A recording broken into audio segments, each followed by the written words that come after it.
I'm Dan Galusha and welcome to another edition of Shoot and Plink. Today we've got another ATI gun with us, and this one's an air gun, just like the one we had, the Freedom. And this particular one is called an AT-97 Elite. No, I'm not becoming a mercenary in that. This is another air gun. I know, looks like one of them high-powered fancy gadgets they have these days, but it's actually a break barrel.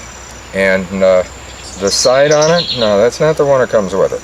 Comes with a scope, which we're going to talk about in a little bit. The safety for it is right here. This is your little safety, and that automatically, and I'm going to leave it off on purpose because I want to show you what it does here in a little bit. But this is all adjustable. I haven't had to do it. It's fine for me the way I'm shooting it. But this sight, like I said, this is off of my Buck Mark pistol. It's a Buck Mark sight, red reflex. The reason I had to do that is because what comes with this is a scope. That scope was so far off you wouldn't believe it. I could not sight that thing in. I had to move up to 3 yards just to see where it was hitting, and it was hitting way, way low. That's why I couldn't find it. Well, once I found that, I started cranking it up, I brought that up as far as it would go, and it still was a good 6 inches off the center. So I said, is it the gun or is it the scope? So I got this reflex because this Buck Mark Reflex is really good, and hopefully it's adjusted properly now for it. And anyway, we're going to be trying it here in a little bit. We're not going to shoot too many rounds through this. One of the problems that it has, and I'm going to show you this. This is nice though, this reset deal. This is really hard. You got to hit it. Then to bring it down, yeah, it's that hard. But if you'll notice, now the safety's on. So if you forget to put that safety on, which you shouldn't, this will do it for you so that you won't have it in an unsafe position. You load it, of course, just like you would any break barrel, right in here. This is where one of those little pellet pin things comes in handy, so you don't have to have your fingers trying to poke that in there. And then you bring it up, and it's not going to go back in place easy. There. Now, you do have a little bipod here. This is another problem. Bipod itself's nice, but it mounts on these rails and it does come loose, so you got to keep checking on these. This collapses just like this, no problem. Locks both ways, locks in place down, locks in place up, and then you have an adjustment here which comes out so that you got a few more inches, probably about 3. Put it up here, tighten it up, there you go. We're going to go over here, and like I said, we're going to fire a few rounds. I think what I'm going to do is just plink with it, because I'm using this reflex. Really doesn't go on here, but it does fill in the purpose. If you're wondering about the pellets I'm using, they're H&N Sight. Some of those that supposedly I got on sale, and I didn't. But they're still pretty doggone good pellet. I've had good results with them. By the way, this is a 177. It's also available in a 22. We're going to go over here, we're going to fire it. It has been pretty accurate, that I'll say, and we're going to see what it's going to do. And without any further ado, let's go shoot.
Well, we did our shooting, and it really wasn't all that bad.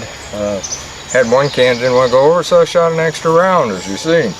I usually aim on these, and these are empty, by the way. I've had people ask, "Are you shooting forward at the price that Seafoam is?" No way. I usually aim right for the red, and I don't know if this is one that I hit on a red or not, because you can tell I've shot these cans a few times, but they hold up good. That's one reason I like them. Plus, I can hear them. If they don't fall over and I don't see them move, I can still hear them, so I kind of like that. But I did use the bipod. I got a small table that I built up and got down on the ground actually with it on one knee and rested that down there. And I used it on the crosshair. There's 4 reticles that you can set this particular sight at. I really like this sight. That's one reason I put it on there. And I haven't done that much adjustment with it, but I still was able to do that. That's one reason I plinked with it. I could have shot at a target and showed you the accuracy, but as you can see, you can hit what you're shooting at, because every round did hit. And I was shooting, by the way, I was shooting from about 12 yards, I guess. I just kind of split the difference between 15 and 10. Didn't want to go way out with this right now. Didn't quite have the, I got some stuff in the way here on my one range, so didn't want to go to the 25 yard at the moment, and didn't want to go out to the regular shooting Plink shooting gallery. But again, it's got some good features. This bipod's good. This is a pain. Perhaps as I use it more, it will break in. I'm sure it will. It'll get a little lesser on that. But still, once it gets down here, it's really a hard push. And in a small person, this really isn't a gun for a kid anyway. It's 1,000 feet per second. That's what the velocity of this is. These, you do have to watch them. Now this is still okay here. I did have, which I didn't mention, I had an OTW red dot on here. And I don't know if the recoil from this, because it does have a little bit of a recoil. I don't know if that's what jarred it loose or what, but the mirror section on the inside of the little red dot, it's shot. It's gone. The scope didn't last. In fact, I got it laying right here. It's this one right here. On the inside there, that thing, may have to get a hold of the company. It should have lasted a lot longer than that. And like I said, that's an OTW. It's really kind of a disappointment. But otherwise, this one really filled in great, of course, being a Browning Buck Mark, it would. But as far as the weight and that scope, ATI needs to find a different company to make their scopes.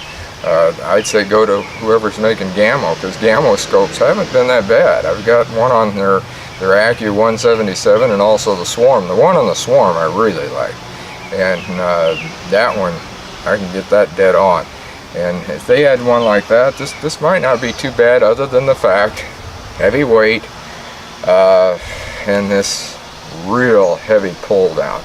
That's not the greatest in the world. But accuracy wise, once you get it sighted in and that, she does pretty good, especially for your normal air gun ranges of your 10 meters, because that's usually the normal one. That's what most of your competition is around 10 meters. You're going to do pretty good with it. As far as a rating, well, I'm certainly not giving it a 5 like I did on the Freedom. The Freedom is really good. I like that. This one, I'll give it a 2.5 because of the scope and because of the hard pull and the fact that these do come loose on you. So you got a few negatives on this. Otherwise, I think if you can get those straightened out, and the weight, like I said, it's pretty doggone heavy, this thing. 10 pounds, yeah, that's heavy for something like this, because if you're shooting it like I do a lot of times without this and just picking it up this way, you can do it, and you know, it's manageable, but still it helped to be a little lighter, because this is actually heavier than my Henry lever action rifles, which of course aren't all that heavy, because probably the heaviest one of those is around 5 pounds something. That'd be the heaviest. So most of your air guns are a lot lighter than this, that's for sure. Although I shouldn't say most, because some of those, I'm sure that hammer that's at, what is it, 50 caliber one, I bet that's a heavy sucker.